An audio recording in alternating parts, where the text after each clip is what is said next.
tienen ya colgados lo que son los OMS en español, que tienen que revisarlos semana a semana. Hoy día no vamos a discutir el capítulo 1 y 2 porque hemos tenido una hora de clase, pero para la próxima semana tendrían que haber revisado ya este capítulo hasta el 4, ¿verdad? Recuerden que les di la indicación de que tiene una sola lectura. Esa lectura que es de la OMS, que es este booklet, ¿verdad? Y hay capítulos, está ahí cargado en español. Tienen la responsabilidad de ir leyendo conforme avanzamos en la clase. Hay 2 capítulos por sesión. Entonces, la primera semana es el capítulo 1 y 2. Esta semana sería el capítulo 3 y 4. Desde la próxima semana vamos a hablar hasta el capítulo 4 de qué les parece lo que han podido revisar en esta lectura asignada. Por favor, recuerden hacer la lectura. Si no la han hecho esta semana, se salvaron. Para la próxima semana sí o sí va a haber discusión, y si no hay voluntarios, empiezo a llamar a dedo a cada uno y a preguntar, y voy a ir tabulando en el Excel, participación y evaluación continua. Si responden, genial. No responden, no leyeron, no tienen nota. Obviamente, cero.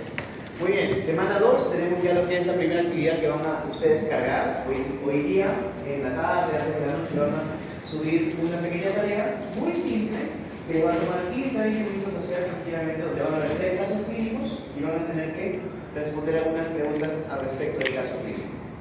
¿Correcto? Pero todo relacionado a qué? A caries dental. Asimismo, van a encontrar los PDFs de las primeras 4 semanas, sesión 1, 2 y 3, que ya están colgados en Canva para que lo puedan revisar a su discreción. Si usan imprimir las diapositivas y apuntar sobre estas, es una buena técnica, pero sí es importante que vayan revisando las clases porque hay bastante contenido. Y no queremos que se junten los temas y recién se empiecen a revisar la semana 7 porque va a ser un poco abrumador contenido de diapositivas. No son temas complejos, pero sí son extensos. Por ende, por favor, tomen la revisión del caso. Muy bien, vamos a tomar la asistencia.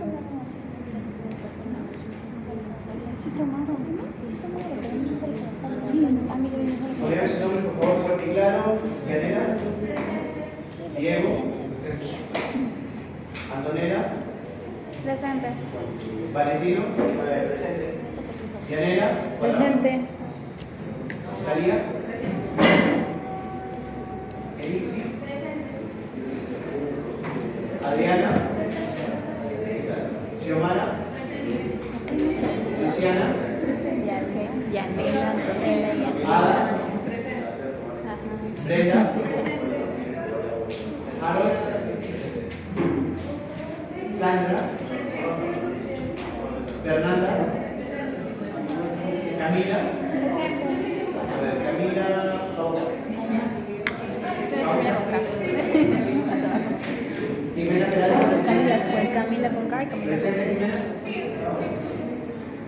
Camila Pérez.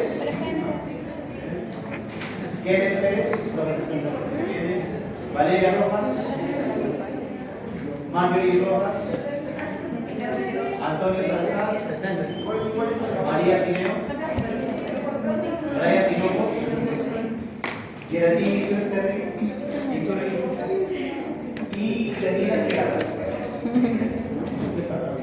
Listo.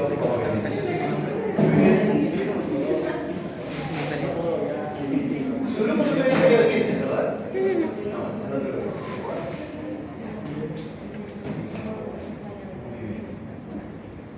ok, jóvenes, vamos a ver. ¿Qué día estamos hoy? 11, ¿no?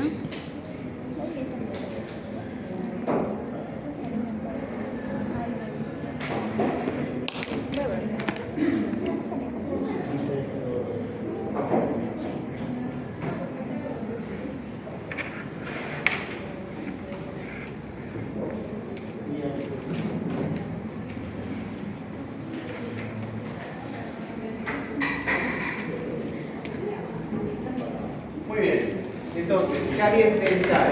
Ya habíamos hablado de la semana pasada qué es caries dental. De hecho, en su prueba de diagnóstica les pregunté, en su prueba de palabras, define qué es caries. Y ha sido muy interesante leer sus respuestas porque, a pesar de que ya estamos en 4º ciclo, todavía es algo esquivo entender qué cosa es la caries dental. Es una cavidad, es una mineralización, es una enfermedad, es infectocontagiosa o no, es un desequilibrio. Hoy día vamos a ver un poquito de la historia, cómo es que se definía antes, cómo se define hoy en día y cómo ha habido este cambio de paradigmas, es decir, cómo se comprendía la caries dental y cómo la entendemos el día de hoy. Muy bien, entonces tenemos algunas preguntas para introducir el tema. Vemos esta imagen, aquí cada una mamá con su bebé. y vemos que la mamá está usando un poco el afecto al bebé. La pregunta sería, si la mamá besa al bebé en la boca, ¿le transmitirá microorganismos? Sí. Me dice. Bacterias, probablemente sí. Hay una transmisión vertical que es directa de madre o padre a hijo. Ahora, la otra pregunta sería, si es que, pues, respondemos sí, ¿qué microorganismos podríamos transmitir? En la pregunta de la evaluación diagnóstica también les pregunté cuáles son esos microorganismos que más asociamos a enfermedades bucodentales, como la caries, alteraciones del pH. ¿Cuáles eran los más comunes? A ver, ya llevamos microbiología aquí todos. Cándida. Streptococcus, de todos los tipos, ¿verdad? Especialmente en mutans, ¿verdad? En mutans. Pero hay un montón de Streptococcus que podríamos encontrar en boca, dependiendo de las condiciones. El Streptococcus sanguis, Sobrindus, hasta fecalis, en caso de tener una muy mala higiene o en algunas condiciones específicas. Después tenemos los bacilos, ¿verdad? Por ejemplo, el lactobacilo, que vamos a encontrar sí o sí, y las actinomyces, etc. Entonces hay una gran cantidad de microorganismos que vamos a encontrar en la boca siempre. Es decir, en salud vamos a encontrar esos microorganismos. No solamente cuando estamos de la caries dental. Si en este momento yo les reviso y tienen 0 caries, pero tomamos un frotis de su saliva, de su biofilm, y lo sembramos, vamos a encontrar una rica variedad de microorganismos. Entonces, tenemos que entender de que los microorganismos no son malos en sí. Si están en nuestro cuerpo y no nos hacen daño, tenemos una relación positiva, una simbiosis o una relación simbiótica. Por ejemplo, ¿en qué parte de nuestro cuerpo tenemos microorganismos que son simbióticos con nuestra salud? En los intestinos, la flora gástrica. Tenemos una gran cantidad de microorganismos que nos ayudan con la digestión. Entonces, estos son positivos, son buenos para nosotros. Por eso tomamos alimentos como probióticos que ayudan justamente a estimular que haya una flora saludable, ¿verdad? Entonces, de la misma forma, tenemos que tener presente de que la boca está llena de bacterias. Desde que somos pequeños y desde que somos bebés. La bacteria en sí no va a ser el determinante de que haya enfermedad o no. Tiene que haber otros condicionantes, que son los que van a decir si nos enfermamos o no. Y ahora vamos a ver cuáles son esos factores de riesgo y cuáles son los determinantes o los factores etiológicos primarios, secundarios de la caries dental. Factores etiológicos, les suena la palabra etiología. Digo, ¿cuál es la etiología de esa enfermedad? ¿Qué les estoy preguntando? El origen, la causa, ¿verdad? La etiología. Para las palabras hablamos de etimología, ¿verdad? Una palabra, por ejemplo, alimentos, viene de la palabra alimentum de latín, que es la etiología, ¿verdad? El origen. De la misma forma, cuando hablamos en salud de etiología, hablamos de la causa o el origen de las enfermedades. Entonces, la etiología de la caries es muy compleja, pero han habido varios intentos a lo largo de los años para los autores o científicos de describir o definir qué cosa es la caries y cuál es su etiología. Vamos a ver eso desde foja cero, desde las teorías de la teoría de X de los años 60 y cómo ha evolucionado al día de hoy. Entonces, la caries dental es una enfermedad contagiosa, infecciosa y transmisible. Levanten la mano si pensamos que es una enfermedad contagiosa, infecciosa y transmisible. ¿Quién cree que es infecciosa y transmisible? Muy bien, tal vez la semana pasada habíamos mencionado que ya no lo es, porque a mí me enseñaron que sí lo era. La definición que tengo grabada en mi cabeza, en lo más interno de mi cerebro, es enfermedad infectocontagiosa multifactorial. Esa era la definición de caries dental en mi época. Hoy en día ha cambiado el paradigma, ya no se considera infectocontagiosa. ¿Por qué? Porque hay ciertas condiciones que tiene que cumplir la enfermedad para que se considere infecciosa, para que se considere que hay un riesgo de contagio de una persona a otra o de un diente a otro. Y vamos a ver si se cumple ese criterio o no. La evidencia hoy en día dice que no se cumple ese criterio, por ende no se habla de enfermedad infectocontagiosa, se habla de enfermedad no transmisible, enfermedad no transmisible. De hecho, la enfermedad no transmisible más prevalente en el mundo, la caries dental. Al finalizar la sesión de hoy, todos ustedes van a poder interpretar cuál es la definición actualizada en sus propias palabras de la enfermedad de la caries dental y los roles de cada uno de los factores relacionados a la aparición de esta, es decir, factores de riesgo, factores etiológicos primarios y secundarios, a través del análisis de algunos casos clínicos que van a ser como tarea. Entonces vamos a ver las definiciones, cuál es el mecanismo de la fisiopatología, es decir, la historia de cómo es que la acción de las bacterias más el sustrato van a llevar a que el diente se desmineralice y eventualmente forme una cavidad. que ya es una caries propiamente dicha. Y finalmente vamos a ver cómo evolucionan estos paradigmas a lo largo de las últimas décadas. Lo primero a tener presente, jóvenes, es cuál es la prevalencia de caries a nivel global. Tenemos que tener estadísticas muy claras desde el inicio de la carrera sobre cuál es la prevalencia de caries, porque ese viene a ser nuestro talón de Aquiles, es decir, nuestra más grande batalla es en contra de la caries dental y tratar de reducir esa prevalencia en el Perú. Esa es probablemente una tarea que ustedes van a tener con promoción egresada, ¿verdad? Tratar de reducir esta prevalencia, porque en Perú es altísima. Pero antes de ver lo que la realidad peruana, veamos el promedio global. Este estudio publicado en 2013 ya tiene sus añitos, pero es un estudio muy ambicioso, donde hizo una revisión de toda la literatura, es decir, todos los estudios realizados en poblaciones, en muestras grandes, más de 1000 personas, ¿verdad? Estudios muy grandes, del 90 a 2010. Les han evaluado 20 años de estudios. ¿Para qué? Para identificar cuáles eran las enfermedades bucodentales o orales más prevalentes. La número 1, ahí miren cuál es. Caries dental. De hecho, afectaba a un 35% de toda la población mundial. Es decir, a nivel global, tomando esos estudios que son de Estados Unidos, Europa, Asia, África, Latinoamérica, todos conjugados, tenemos esto como un promedio a nivel internacional, alrededor del 35%. Eso quiere decir que de 10 personas al azar que tome en cualquier parte del mundo, al menos, ¿cuántas personas tienen caries dental? De cada 10. Al menos 3. De 3 a 4 personas van a presentar caries dental. Ahora, esto es en piezas permanentes, es decir, en adultos.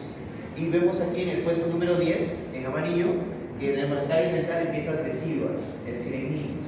Pero viene a ser el puesto 10. Eso debe preocuparnos, porque ¿por cuántos años de la vida tenemos piezas deciduas? Si una persona tiene una expectativa de vida de una persona en el Perú, ¿alguien tiene alguna idea? Algo de 80 años hoy en día, ya va entre 70 a 80 años y va aumentando, es la excusa para las AFPs para no querer dejar de jubilarte, ¿verdad? Porque tienes más expectativa de vida. Nadie está libre de tener un accidente o lo que fuese, pero la expectativa, digamos, oscila en 70 a 80, digamos, 80 años. Exagerando. Ahora, si tienes 80 años de expectativa de vida, ¿cuántos años de esos 80 años tienen piezas deciduas? ¿A qué edad aparecen las piezas deciduas? A partir de los 6 meses al año. ¿Ya? ¿Y cuándo termina de exfoliarse si se pierde la última pieza de cima? 12 años, 11, 12 años. Entonces, digamos, 12 años máximo, 11 años de la vida, tenemos esa pieza. Si la vida dura alrededor de 70, 80 años, estamos hablando de un 15% tal vez de la vida tenemos esas piezas dentales. Entonces, por más que tenemos por un periodo muy corto estas piezas dentales, tenemos una incidencia bastante alta. Para que se me puesto número 10, es porque igual tiene una prevalencia demasiado alta. ¿De cuánto? Dice aquí 9% a nivel global. Eso quiere decir que de 10 niños que tomo de un colegio en Estados Unidos o en México, espero encontrar al menos un niño con caries dental. ¿Tienen alguna idea de por dónde está la prevalencia de caries en el Perú?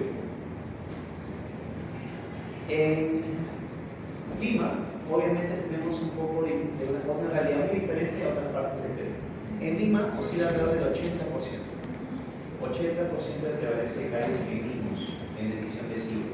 Es decir, niños en etapa de escuela primaria, de 6 a 12 años, que es la edad que más o menos evaluamos en cursos como Ontología de la Sociedad, en cursos como Ontología para la Administración Pública, por ejemplo. Entonces, quiero que entiendan la gravedad de esto. Si tenemos 80% de prevalencia de caries, eso quiere decir que si voy a un colegio aquí en Lima, cualquier colegio estatal o particular, y escojo 10 niños al azar, ¿cuántos niños tienen caries dental? 8 de 10. Ahora, vámonos a Cusco, vámonos a Juliaca, vámonos a Poroy, vámonos a Arequipa, sin ir tan lejos.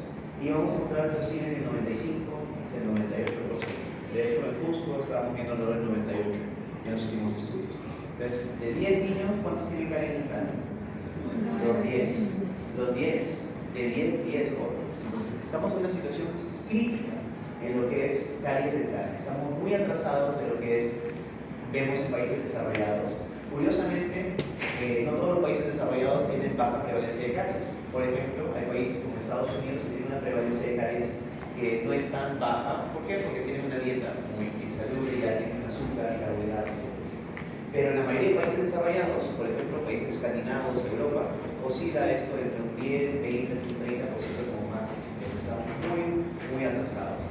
Pero seguirnos tan lejos en nuestra propia región, Brasil, oscila en un 60-70% como máximo. Entonces, igual está muy por delante de nosotros en la lucha contra la caries dental.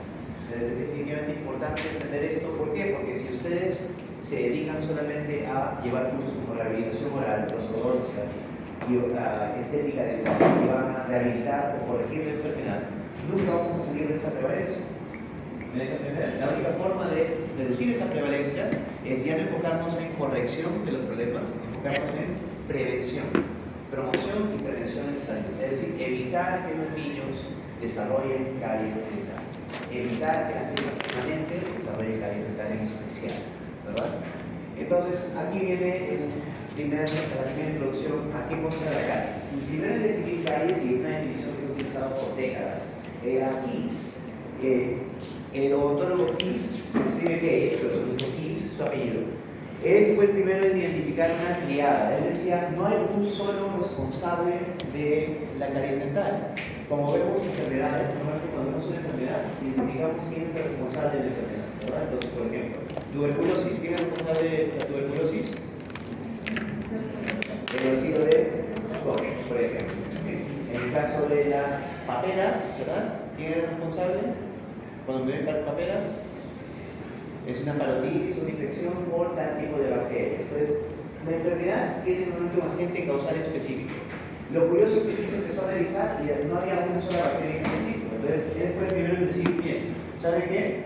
No vamos a hablar de un agente, es microorganismos en general. Es decir, microorganismos, bacterias, bacilos, en general, Streptococcus, toda esta microbiota que hay en la boca va a ser uno de los factores que puede causar caries dental. Pero no puede hacerlo solo. Solamente las bacterias solas no causan caries dental. Tienen que trabajar de una forma coordinada con otros factores que van a interceder. Por eso cuando ven estos círculos están sobrepuestos uno sobre el otro, porque se entiende que para que haya caries dental no puedo estar aquí, tengo que estar por aquí, por aquí, por aquí, y si estoy acá definitivamente tengo caries dental, donde se juntan esos tres factores de riesgo. ¿Y cuáles son los tres? Microbiota, la dieta, qué como, y especialmente qué cosa será lo que me afecte en la dieta. ¿Qué determina la caries? La grasa, los triglicéridos, la azúcar. ¿Qué tipo de azúcar? Porque azúcar es carbohidratos. Hay mucha gente que escucha azúcar y piensa carbohidratos. La sacarosa, por excelencia, este disacárido que es el que compone el azúcar blanca. El azúcar refinada de mesa que usamos para endulzar las cosas es sacarosa pura. Y la sacarosa es justamente este azúcar que es la que tiene mayor potencial cariogénico. Muy bien, entonces, si como mucha fruta, ¿también puedo tener caries dental? Claro que sí, porque la fruta tiene fructosa, pero también es un azúcar. Todas las azúcares son carbohidratos fermentables. ¿Todas pueden ser aprovechadas por las bacterias? Claro que sí, pero las que son peores, las que las bacterias les encanta y producen muchísimo más ácido y más rápido y se multiplican más rápidamente, son justamente a base de la sacarosa. La sacarosa les encanta a las bacterias cariogénicas. Entonces, si yo combino una dieta alta en azúcar con tener la microbiota que ya tengo en boca, más factores anatómicos, como la forma de mis dientes. Por ejemplo, ¿qué factores anatómicos podrían condicionar que tenga mayor riesgo o menor riesgo de caries dental? Piensen en la anatomía de su diente. Veo que están haciendo así. ¿Qué son esas cositas que están en la cara dorsal del diente? La cúspide es la parte externa, ¿verdad? Pero los surcos, donde está la cúspide, se llaman surcos, fosas y fisuras. Las fosas y fisuras profundas. Si la anatomía es muy pronunciada, muy profunda, va a favorecer que se empaquete la comida, va a evitar que me pueda cepillar correctamente. Entonces, la anatomía de los dientes es un condicionante. Otro problema entre los dientes, ¿qué podría favorecer a que no me pueda cepillar correctamente? Apiñamiento dental. La posición de los dientes, si los dientes están alineados, se puede cepillar, genial, pero ¿qué si hay apiñamiento dental? Si hay apiñamiento, muchas veces las piezas tienen caras que no pueden ser higienizadas adecuadamente, donde se empaquetan los alimentos, se empaqueta la placa y se forma sal. Por ende, ahí tenemos lo que es el factor huésped o diente, y el otro parte del factor huésped es la saliva. ¿Cuánta saliva tengo? ¿Es la cantidad correcta? ¿Tengo poca saliva, hiposalivación, nada de saliva, serostomía? La saliva, ya tengo saliva, produzco una buena cantidad, pero ¿cómo está la calidad de la saliva? tengo lo que debería tener la saliva, es decir, monoglobulinas, bicarbonato, proteínas, o tengo una saliva pobre, más acuosa, que se podría deber a varios motivos. Entonces, la saliva también es determinante. Esos tres factores, huésped, microbiota o microorganismos, y lo que es la dieta, es la triada de X. La pregunta de examen, ¿quiénes componen la triada de X? Esos tres factores. ¿Pueden variarlos si no se acuerdan? Sí, pero tienen que dar por entender. Dieta, aquí pueden poner sustrato, a veces ponen sustrato, a veces ponen alimentos cariogénicos, pero se entiende, jóvenes, que la alimentación, claro. De ahí tenemos lo que es la persona, el huésped, ¿no? O el individuo, y especificando lo que es X arriba, y lo que es la microbiota, microflora, microorganismos, son términos que podemos usar de forma intercambiable. Ahora, años después, obviamente se ha ido agregando y sumando más factores de riesgo. Ya no se hablaba de solamente la dieta y el huésped, hablábamos del factor tiempo. ¿Por qué? Porque dependiendo del tiempo que pasaba entre cepillados, el tiempo que pasaba entre ingesta de comida, era otro factor de riesgo. Entonces ya teníamos 4, y de ahí 5, de ahí 6, y poco a poco ha ido aumentando. Esta es una tabla referencial donde tienen bien claro desglosado lo que acabamos de mencionar. Lo que acabamos de mencionar ahorita está aquí, la misma información. Primero, tenemos factores etiológicos primarios, es decir, ¿cuáles eran los de la triada de X, verdad? Que siguen hasta el día de hoy siendo considerados factores etiológicos primarios. El huésped, saliva, flujo, estamos hablando de flujo salival, ¿verdad? Volumen, ¿cuánto estoy produciendo de saliva? Buffer, ¿qué es un buffer? Un amortiguador. Muy bien. ¿Y corrige qué cosa? pH salival. ¿Cuál es el amortiguador por excelencia del cuerpo humano? El bicarbonato. Excelente. La cantidad de bicarbonatos, si tengo o no tengo, la cantidad de saliva que produzco, son clave dentro de lo que es el huésped. El diente, ya les mencioné la anatomía del diente, puede ser estructuras profundas. Alteraciones en la forma que puedan dar alguna alteración estructural donde no puede entrar el cepillo adecuadamente. Hay muchas alteraciones, perlas en el esmalte, cúspides supernumerarias, raíces supernumerarias, es decir, la boca es fascinante y puede variar mucho de una persona a otra. Entonces, definitivamente hay una alteración por posición y anatomía. Y finalmente, dentro de lo que es huésped, también podemos considerar inmunidad y genética, que son otros dos conceptos dentro de lo que es el huésped. ¿Por qué? Porque tenemos una predisposición genética para enfermedades. Si en mi familia hay diabetes, yo tengo una predisposición para diabetes. Si en mi familia hay enfermedad periodontal, también se habla de que hay una cierta predisposición genética para tener ese tipo de problemas. Muy bien.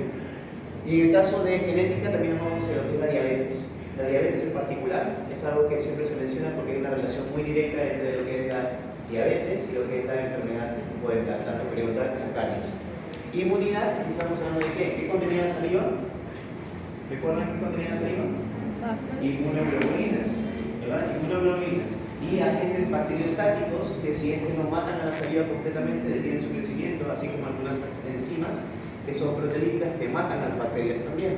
Entonces eso es huésped. De ahí tenemos lo que son los microorganismos o microbiota, los tres más comunes que todos tienen que saber de memoria, pero obviamente hay más, claro que hay más, dependiendo de qué tipo de flora es. Si es una flora primaria o ya es una placa madura, tenemos ya algunas especies anaeróbicas, estas deberían ser aeróbicas, por ejemplo. Pero las más dañinas son las anaeróbicas, es decir, las que son a las que les es tóxico el oxígeno. Pero eso ya lo vamos a ver cuando vemos biofilm y placa dental y cómo se va acumulando esta en más detalle. Y finalmente la dieta, sustrato, medio, alimentación, etc., que va a ser carbohidratos, particularmente la sacarosa y la frecuencia de consumo. Es decir, las dos cosas van de la mano. ¿Ya es malo que coma mucho azúcar? Sí, pero es mucho peor si como con frecuencia. Entonces, por ejemplo, si como 3 comidas al día, desayuno, almuerzo y cena, y como un montón de azúcar, desayuno, almuerzo y cena, el cuerpo tiene la capacidad de corregir el daño que yo estoy haciendo. Como azúcar, inmediatamente, ¿qué me empieza a pasar cuando ingiero azúcar? Ya tengo los microorganismos en mi boca, ¿verdad? Entonces, cuando como, ¿quién más come? Las bacterias. Y llega el sustrato, las bacterias estaban de hambre, se estaban muriendo, no estaban multiplicándose. Pero en el momento que yo como algo alto en sacarosa, ¡boom! Les acabo de dar un montón de nutrientes. ¿Qué empiezan a hacer? A comer como locos y a hacer lo que es división celular, a multiplicarse. Entonces se multiplican y comen. Al comer, cuando ustedes comen algo, ¿qué cosa producen? Ustedes para vivir y no hacerlo para vivir necesitan dos cosas, ¿verdad? Oxígeno y nutrientes. Y así como ustedes aprovechan los nutrientes y el oxígeno, también tienen que eliminar cosas. Eliminan CO2 y desechos sólidos o líquidos, ¿verdad? Heces, orina, son desechos. De la misma forma las células trabajan igual. Una bacteria es un ser vivo, por ende trabaja de la misma forma. Las células tienen un metabolismo, la bacteria tiene un metabolismo. Se come la sacarosa, hace su metabolismo y produce ¿qué cosa? Ácido. Ácido. Los desechos que produce la célula de su propio metabolismo es ácido. Ácido láctico, ácido intestino, pero básicamente es un ácido que va a afectar el pH de la boca. Y lo que estaba casi neutro, 6,8, se va yendo 6,5, 6,2. Hay más bacterias y se sigue manteniendo. Pero la saliva, si yo no como nada más, la misma saliva, mi lengua, ¿qué función tiene la lengua, jóvenes? Para el habla, sí. Deglución, fonación, muy bien. Y una función más. Limpieza. Autoclisis. Se llama autoclisis. Cuando hablamos de autoclisis, es la capacidad que tiene la lengua de higienizar la cavidad oral. Nosotros normalmente cuando sienten algo en sus dientes pegados, no hacen esto, de pasarlo una y otra, de forma inconsciente, ni siquiera estoy pensándolo, lo están haciendo continuamente. Sumamos eso a la saliva, que la saliva tiene algunas enzimas que van a romper los carbohidratos, como la sacarosa. ¿Qué enzima tiene la saliva? De fisiología. La alfa-amilasa salival. Y eso empieza la digestión de quiénes? Justamente de los carbohidratos desde la boca. Entonces, ese chicle, ese toffee, ese caramelo que se me ha quedado pegado en el diente, pasan 10 minutos, media hora, una hora, y la saliva, en conjunción con la lengua, va a ir removiendo y retirando todo ese sustrato que estaba ahí para los microorganismos, y obviamente una vez que elimina el sustrato, ya se quedaron sin comida, se detiene la producción de ácidos y se detiene la reproducción de las bacterias. Pero ¿qué pasa? Si yo no le doy tiempo a mi cuerpo para que la saliva haga su chamba y mi lengua haga su chamba, entonces tengo un estado ácido permanente. ¿Cuánto tiempo demora después de que he comido que se correcte el pH? Unas 2 a 3 horas. ¿Qué pasa si yo como desayuno a las 8 de la mañana y a las 10 de la mañana me como una galleta? A las 11:30 me tomo una gaseosa. A la 1 de la tarde almuerzo. ¿He dado tiempo para que se correcte el pH? No. Tengo un pH que está continuamente ácido. Y si llegamos a cierto umbral de acidez, que se conoce como el pH crítico, ya empieza a formarse lo que es la cavitación en el diente. Es decir, perdemos tanto mineral en el diente que ya empezamos a formar cavidades. Muy bien. Entonces, esa es la patología de la caries dental y ahora lo vamos a ver en mucho más detalle. Este viene a ser un cuadro de los factores de etiología de la caries dental, obviamente mucho más complejo que Kiss, que es de los 90, de Byron y Federskov, del 2001 de hecho. Y este de aquí ya está considerando de que es una enfermedad multifactorial, donde tenemos en el centro aquí depósito microbiano, es decir, microbacterias, y pH y el diente, y una relación ida y vuelta, es decir, mientras que hay más depósito microbiano, va a bajar el pH. Muy bien. Y en función a si es que tengo una dieta adecuada, tengo aplicación de fluoruros a través de la pasta dental, enjuagues, mi propia dieta sistemática, porque tenemos un flúor sistémico que todos consumimos dentro de lo que es nuestra dieta por parte del Estado. Sí saben, jóvenes, que tenemos flúor sistémico, ¿verdad? En mi introducción les había comentado eso, en mi química. Ustedes reciben flúor en su dieta todos los días, aparte de la pasta dental, sin contar pasta dental, ¿sí o no? ¿Cómo es que el Estado peruano logra que todos ustedes estén fluorizados? En el Perú no. En Estados Unidos es agua potable. El agua es el medio de fluorización sistémica. O sea, cuando tenemos una medicina, recuerdan que en farmacología, ¿están llevando farmacología? Están llevando, ¿verdad? Porque cuando grabamos un fármaco, normalmente tiene vías de administración. La vía es oral, si la voy a ingerir, intravenosa, parenteral, tópica, si se va a colocar encima, etc. Entonces, cuando hablamos de flúor, el flúor en la pasta dental es un flúor, ¿de qué forma lo recibimos? Tópico. Tópico. Está en contacto directo y ahí es donde se absorbe en el diente. No es que me paso el flúor, entra mi torrente sanguíneo y de ahí viene el flúor que utiliza los dientes. No, así no funciona. Pero si hay un flúor que yo ingiero, que es un flúor sistémico, entonces, ¿cómo obtenemos esto? En países desarrollados, es a través del agua potable. Es decir, el Sedapal de Estados Unidos, en la planta de Sedapal donde tratan el agua, le colocan flúor de cantidades enormes para que se diluya y haya una proporción pequeñísima, poquísima de flúor, que es lo que llega cada vez que tomas agua potable. Entonces, cuando cocinan los alimentos, cuando bebes agua, estás consumiendo flúor en Estados Unidos, en Europa. Ahora en Perú pensaron que hay que hacer esto porque está establecida en la literatura, está comprobado que el flúor ayuda a reducir la caries. Y cuando la población recibe flúor sistémico, se reduce la prevalencia de caries. Eso ya está demostrado. Entonces, la pregunta es: ¿por qué en Perú no funcionaba el sistema del agua? ¿Por qué no funcionó ese sistema? La idea de dar este flúor es que llegue a algunas personas o que llegue a todas. A todas. Queremos que llegue al 100% de la población. Pregunta, jóvenes: ¿el 100% de los peruanos tienen agua potable? No. ¿O saben cuál es el porcentaje que tiene agua potable de los 33 millones de peruanos? Sí, es decir, alrededor del 60, el 30 no tiene. 30-40% del país no tiene agua potable. De hecho, si vemos solamente en Lima, uno pensaría en Lima que estamos mucho mejor, ¿verdad? En Lima sí estamos en un 90-95%. ¿Saben cómo estamos en Lima? Estamos en un 70-75%. No llegamos a 80%. Es decir, en Lima, la capital, digamos la ciudad más desarrollada y con más distribución de riqueza, entre comillas, no tiene agua potable para toda la población. Entonces es imposible poder aplicar ese programa. Entonces empezaron a romper la cabeza. Decir, bueno, entonces ¿cómo hacemos? Porque necesitamos que llegue esto a todos los peruanos, desde el más pobre al más rico, desde que vive en Lima, que vive en la parte más recóndita del Perú. ¿Alguien tiene una idea de qué cosa se le colocó flúor? Para que sí o sí todos la podamos ingerir. ¿Cuál es el condimento más básico que todos usamos? La sal. La sal de mesa. Cuando lleguen a casa, revisen la sal de mesa que usan para cocinar y van a ver que indica sodio, o por ahí algo de cloro, potasio y algo de flúor. Flúor en tal concentración que dice ppm. ppm es partes por millón, así es como se habla de concentración de flúor.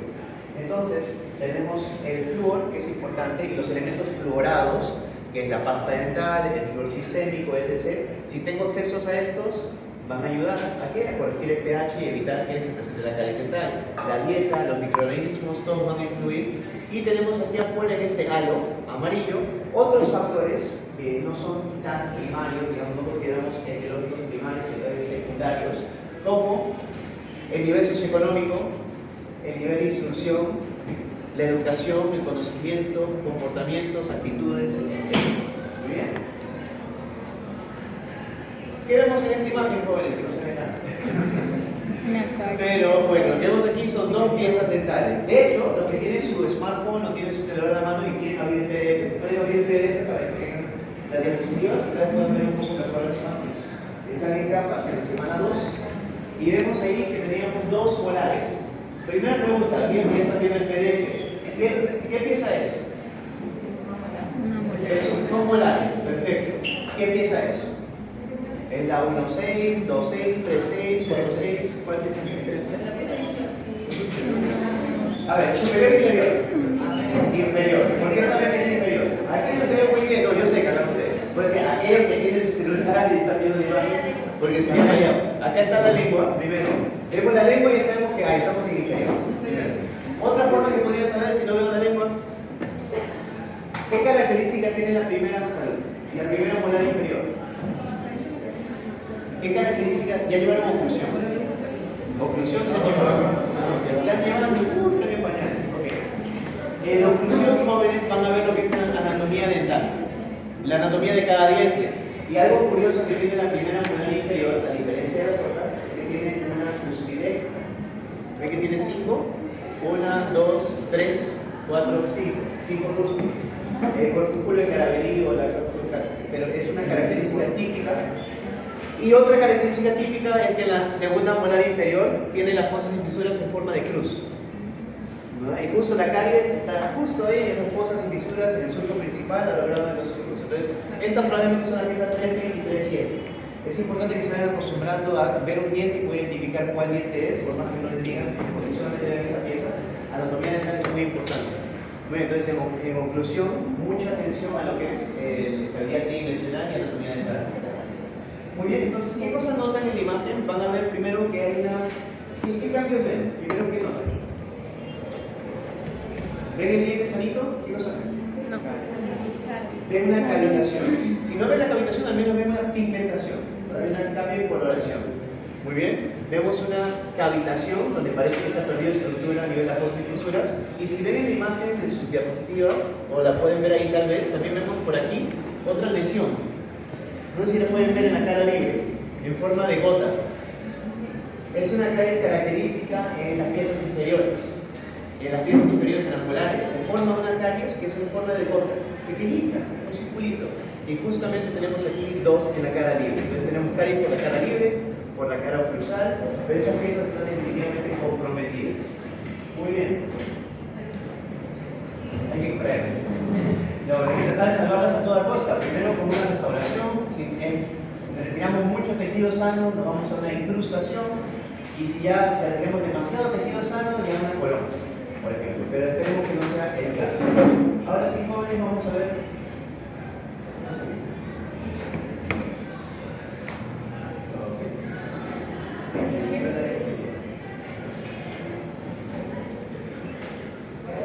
Sí. Entonces, ¿cómo definimos la caries? Hemos tenido varios intentos de definir. Este artículo en el 2019 tomó todas las definiciones publicadas en los últimos años, donde se usaban términos de odontología. ¿Están contigo? ¿Sí? ¿No? Sí. Ya, si tienen calor me avisan para... Y el ORCA es la organización de Europa, europea para lo que es detección de caries, es como es una organización, una asociación profesional, ¿okay? De lo que es los odontólogos europeos. Llegaron a la definición de caries dental como la siguiente. Es una enfermedad mediada, la caries dental es una enfermedad mediada por biofilm o biopelícula. Muy bien. Modulada por la dieta, multifactorial, no contagiosa, ¿sí? no comunicable, es no contagiosa, dinámica, que resulta en la pérdida mineral de los tejidos duros dentales. Aquí la tenemos en español, para que no se estresen. Esa es la traducción, o la definición original, y aquí la tienen en castellano. El consenso 2019, de qué significa o cómo se define la caries dental.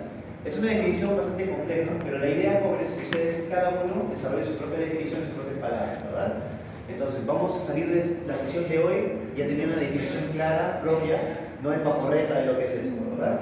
Tenemos una enfermedad que es dinámica, no transmisible, multifactorial, modulada por el biofilm y la dieta, y el resultado de la enfermedad es una pérdida de los minerales de los tejidos duros que eventualmente llega a ser una cavitación. ¿Correcto? Muy bien. Y aquí vamos a ver lo que es el biofilm. En primera instancia tenemos lo que es la saliva. La saliva tiene un montón de componentes. Cuando veamos la clase de saliva vamos a ver en detalle toda su composición, que es una cosa sorprendente, la cantidad de diferentes compuestos que lleva. Pero algunos de los componentes que tiene son proteínas y glicoproteínas. Esto es normal y saludable. Entonces, ¿qué pasa? La saliva, estas glicoproteínas y proteínas que contiene la saliva van a estar bañando toda la boca y todos los dientes. Entonces, hay una película que se pone encima de todos los dientes que se llama la película salival. Esa película salival es solamente saliva líquida, pero como la saliva contiene estas proteínas y glicoproteínas, algunas bacterias oportunistas van a aprovecharse de estas proteínas y glicoproteínas de la saliva para pegarse al diente. Es decir, la bacteria no se podía pegar al diente sola, va a utilizar la saliva, las proteínas y glicoproteínas de la saliva para adherirse, y esa sería una colonización primaria. Entonces, ¿qué pasa? Cuando se van juntando estas bacterias y se van pegando a la superficie de los dientes, se forma algo que se conoce como la biopelícula o biofilm, que es una combinación de lo que eran esas proteínas de la saliva que han aprovechado las bacterias para pegarse al diente. Y empiezan a multiplicarse las bacterias, empiezan a hacer su metabolismo y a multiplicarse, hasta que empiezan a formar una capa, y esta capa se conoce como biofilm o biopelícula. Esta capa, por lógica, una vez que ya está completa, constituida, va a hacer que se aísle la superficie del diente de la la saliva nueva que se está produciendo. Es decir, yo sigo produciendo saliva todo el día, pero esa saliva nueva que tiene estas inmunoglobulinas, tiene estos bactericidas, etc., no está entrando en contacto con el diente ya, porque ya hay algo en el medio, hay una barrera física, que es esta biopelícula. Entonces aquí tengo el esmalte representado por esta línea, tengo las bacterias, que son estos círculos que parecen cocos, ¿correcto? Y tengo esta película que es la saliva que tenía estas glicoproteínas y estas adheridas. Muy bien. Entonces, al formarse este biofilm, aísla al diente, por ende, cosas como los factores de remineralización que están en la saliva flotando no pueden ser aprovechados por el diente. La única forma que yo puedo retirar este biofilm es a través del cepillado dental. Porque la autocrisis con la lengua es limitada en qué tanto puede eliminar este biofilm. Muy bien, porque se entiende que este biofilm solamente está sobre los dientes. Está sobre toda la mucosa oral también. Entonces, si ustedes hacen este ejercicio y toman su uña, se lo pasan por encima de los dientes, van a ver una gomita, algo blanquecino que se forma ahí, que no es saliva. La saliva es casi transparente, ¿verdad? Esta cosa blanquecina es justamente esta biopelícula, que ya está adherida. Ahora, ¿eso es normal? Sí, es normal. Deberíamos de poder cepillar los dientes en la mañana, al menos en la noche, y con eso estamos eliminando esa biopelícula, estamos reseteando, digamos, para otro día. Pero si yo no me cepillo un día, 2 días, 3 días, este biofilm que era blando, era placa blanda, empieza a mineralizarse. Se empieza a mineralizar. Y esos mismos minerales que tengo en la boca, que mis dientes han perdido por la acción de los ácidos, van a empezar a ser aprovechados por estas bacterias y va a empezar a mineralizarse la placa. Y se forma el sarro o la placa dental. Y ahora, ya que tenemos todo un ecosistema encima del diente, empiezan a venir otras bacterias que antes no podían sobrevivir en la boca, porque es un medio, la boca es un medio aeróbico o anaeróbico. Aeróbico, ¿por qué? Porque el aire está en contacto, muchas personas respiran por la boca, exhalan por la boca, entonces es altamente aeróbico. Pero como se crea esta barrera y se empieza a mineralizar, entonces ya tiene una protección las bacterias de lo que es la saliva y el medio de la boca, el aire. Entonces empiezan a ingresar las bacterias anaeróbicas. Ya tenemos lo que es una colonización más avanzada, empieza a haber enfermedad periodontal, cálculo, etc. Entonces, esta es la forma como que se empieza a formar, alterar el pH en la boca, a través de este desequilibrio con la microbiota. En el momento en el que las bacterias empiezan a crecer demasiado en número y empiezan a producir demasiado ácido, de la mano de una dieta alta en sacarosa, tenemos la aparición de la caries dental. Muy bien. Hay que recordar que es una enfermedad dinámica. No solamente va a atacar a la pieza en la parte expuesta donde ustedes consideran que hay esmalte o hay corona. La caries puede ingresar por cualquier parte del diente. Si la pieza, por ejemplo, tiene problemas periodontales y hemos perdido parte de lo que es el periodonto, le decía y el hueso, y se expone la raíz, la caries puede entrar por la raíz, como vemos en este caso. Hay muchos casos en los cuales ustedes, si no usan una radiografía, van a ver una pieza que está entera y al momento de hacer una extracción, colocan el forceps, el cárter que se utiliza, jalan y revierte el diente o se fractura inmediatamente. ¿Por qué? Porque tienen caries cervicales o radiculares. Entonces es importante tener presente que la caries puede atacar cualquier parte del diente, en cualquier nivel socioeconómico, cualquier etnia, cualquier religión. Esta es una enfermedad que no discrimina, está presente en todo rincón del mundo. Entonces hay que recordar que esta enfermedad no se producirá en la ausencia de un biofilm dental cariogénico. Es decir, si yo no tengo biofilm dental cariogénico, no se va a producir caries dental. ¿Qué era el biofilm dental cariogénico? Un biofilm que tiene 1 hora o 2 horas. ¿Ahí? No. Uno que ya tiene días. Un biofilm que ya no ha sido higienizado, al menos en ese día, de todo el día no lo he cepillado, ese biofilm ya es cariogénico. ¿Por qué? Porque ya tiene el sabor amargo. Ustedes seguramente han sentido un sabor amargo en sus bocas en algún momento. Si tienes ese sabor amargo en tu boca, es porque tu pH ya está por debajo del umbral y estamos en un pH ácido. Probablemente ya lleguemos al pH crítico. Muy bien, entonces es importante recordar que las bacterias están en la boca y no son nocivas, a no ser que nos descuidemos. Nos descuidamos, se acumulan, recién tenemos lo que es un biofilm cariogénico. Y aquí sí se presenta la caries dental. Y también, de la mano del biofilm cariogénico, exposición a carbohidratos fermentables, azúcar, sacarosa. Porque si tengo el biofilm y no tengo el sustrato, las bacterias no pueden producir ácidos. Si tengo el sustrato, pero me cepillo muy bien y no tengo biofilm, entonces tampoco hay bacterias para que aprovechen el sustrato.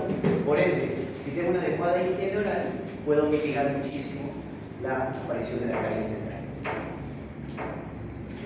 Muy bien, entonces, en resumen, podemos decir, jóvenes, de que la caries dental es azúcar dependiente y biofilm dependiente. Es decir, azúcar, biofilm dependiente. Tienen que estar las dos cosas. Si solo tengo uno o el otro, no es seguro que vaya a ser enfermedad. Pero si tengo ambos, es casi seguro que más tarde o temprano se va a presentar.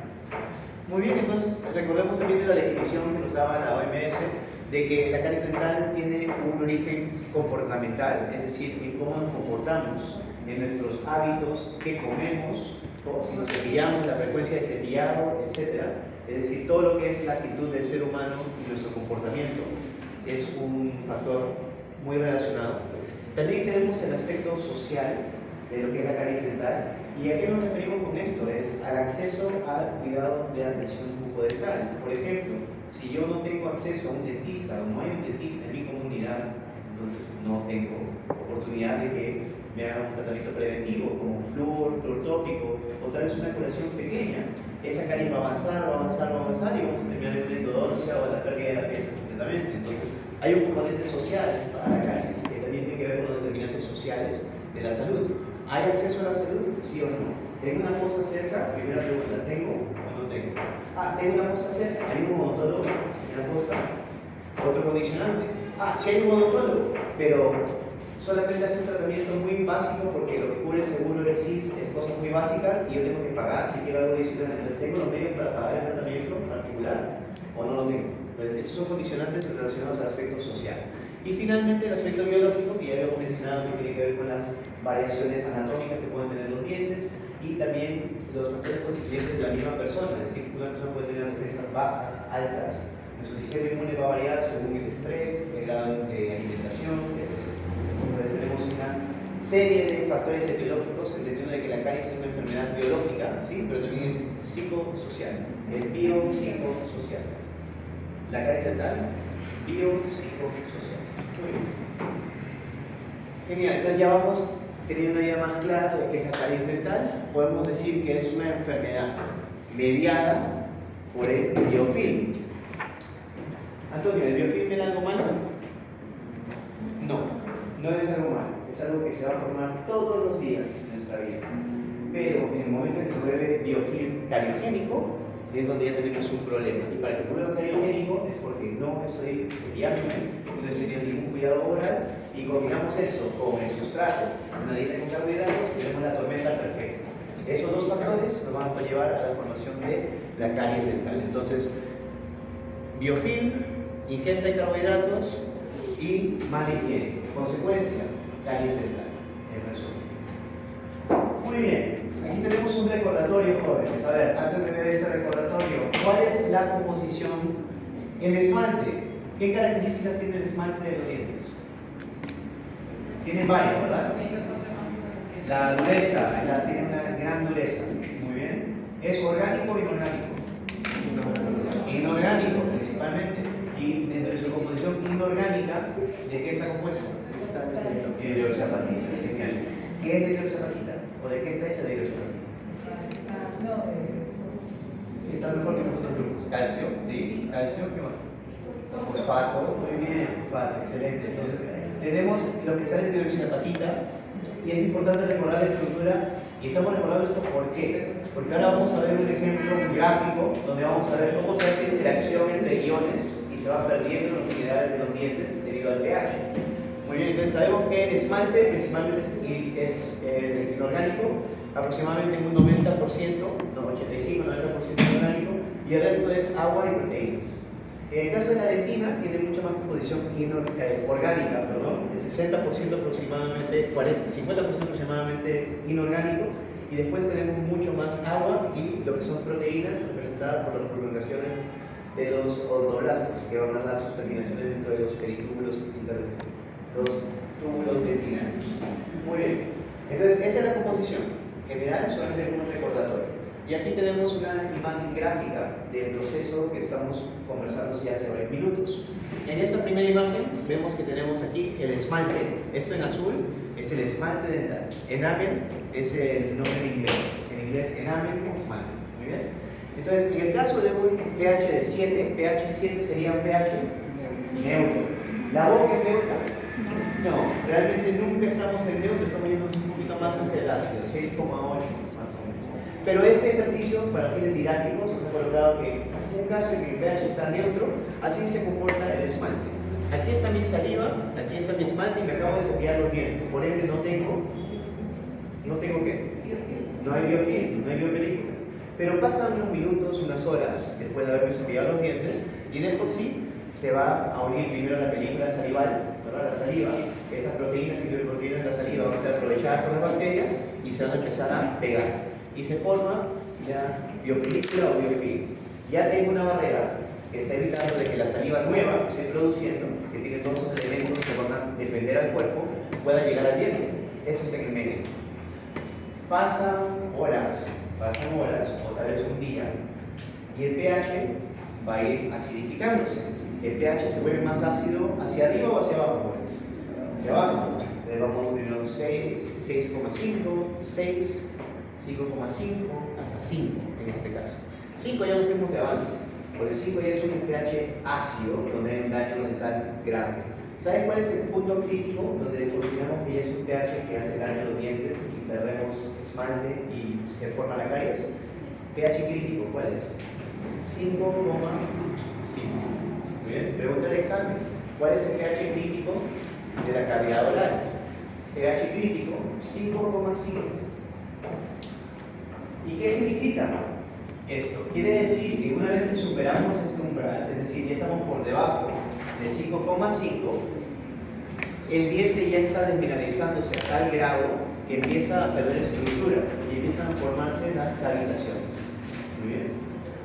Entonces, aquí en esta imagen que ven aquí, esta es la C, de la que vimos ayer, A, B, de ahí seguía hacia abajo, la C. Aquí estamos viendo que qué cosa está saliendo del diente, del esmalte, por acción de este biofilm, sigue produciendo ácido que deposita sobre el diente. Y este esmalte, al entrar en contacto con el ácido, se desmineraliza. ¿Y qué cosa se libera? De la hepatita empieza a salir fosfato, empieza a salir calcio, empieza a perder minerales el diente. Entonces, si yo me cepillo en este momento, por más que yo he perdido estos minerales, el diente puede remineralizarse. Pero si no me cepillo y sigo así, otro día más, vamos a seguir teniendo esta pérdida continua y dentro de lo que es el esmalte se va a empezar a calcificar la misma placa bacteriana. Entonces estamos empezando a ver calcio y fosfato dentro de la misma, lo que era antes del biofilm. Y empieza a mineralizarse y a volverse lo que es sarro o placa dental. La placa dura, ustedes ya no pueden sacar con el cepillo. Pasan la uña y ya no sale. Esta ya está mineralizada. Muy bien, esto es un proceso de bioquímica que explica cómo es que se da la demineralización. No les voy a preguntar en el examen, pero básicamente es lo que les acabo de explicar en las 4 diapositivas en un resumen. Hablando de lo que es la azúcar y la bacteria juntas, van a producir un ácido láctico que va a empezar a saturar la superficie del diente y una vez que esté en contacto con la superficie empiezan a perderse ciertos componentes de los cristales de hepatita, como por ejemplo el fosfato y el calcio. Eso sale del diente, pero esto es normal. Es una curva que, como les menciono, durante todo el día el diente se desmineraliza y una vez que la saliva y la lengua corrigen el pH, solito se empieza a remineralizar. Vuelvo a comer y otra vez ¡pum!, se desmineraliza. Y poco a poco, pasan las horas, no como más dulce, no como más cosas, dejo que mi saliva trabaje, se restablece. Entonces, esta curva des-re es completamente natural. El problema es cuando tenemos un desequilibrio y esta curva no se da y nos quedamos en un estado de pH así. Muy bien, entonces, ya para ir terminando con la teoría. Tenemos factores patológicos y tenemos factores protectores. ¿Qué sabemos los dos? ¿2 y 4? 4. ¿Qué horas son? 2 y 4. 2 y 4, ya, si no es el tiempo para la práctica. Ok. Muy bien, jóvenes. Entonces, tienen aquí, a ver, primero vamos a ir en inspección, vamos a ver si todos tienen completo los materiales. A ver. Vasitos descartables, veo aquí. Genial. Saquen. No le voy a jalar hoy día porque hoy día ha habido un cambio de planes por lo que hemos perdido una hora de clase. Pero quiero ver si tenemos todo. Genial.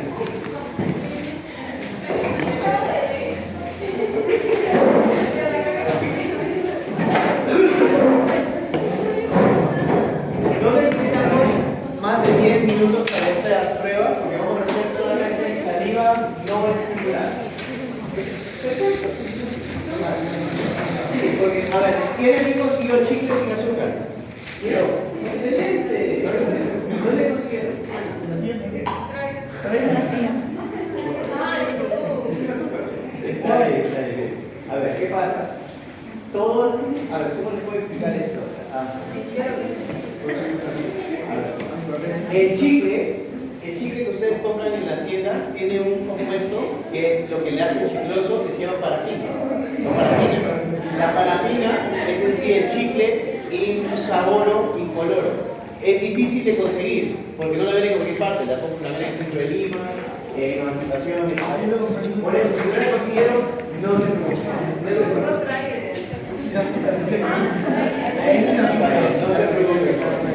Ahora, ¿por qué no cuenta el Trident? Porque el Trident tiene olor y tiene sabor. Por ende va a tener otro tipo de estimulación. Y no es la idea. La idea del estimulado solamente por masticación. Porque la masticación en sí es una estimulación.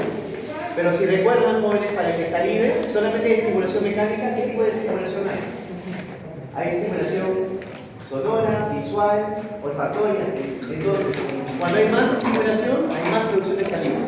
Entonces, si me gusta o no me gusta el sabor, va a afectar. Entonces, por eso es que no tomamos eso como un parámetro. Cuando evaluamos saliva, evaluamos con chicle, pero chicle sin sabor, sin olor, que se llama parafina, como les mencioné. Ahora, el día de hoy vamos a hacer lo que es saliva no estimulada. ¿Qué van a hacer? Todos van a trabajar con ustedes su propia muestra. Entonces, los guantes no tienen que colocárselos si están trabajando con un vasito. Pero si sienten que van a ensuciar algo, por favor, sí o sí, guantes, porque la idea es que no haya saliva en mesas, pupitres, nada por el estilo. Coloquen, pueden guardar sus cuadernos, desaparecen los cuadernos de las mesas para que puedan tener solamente un campito descartable y su vaso.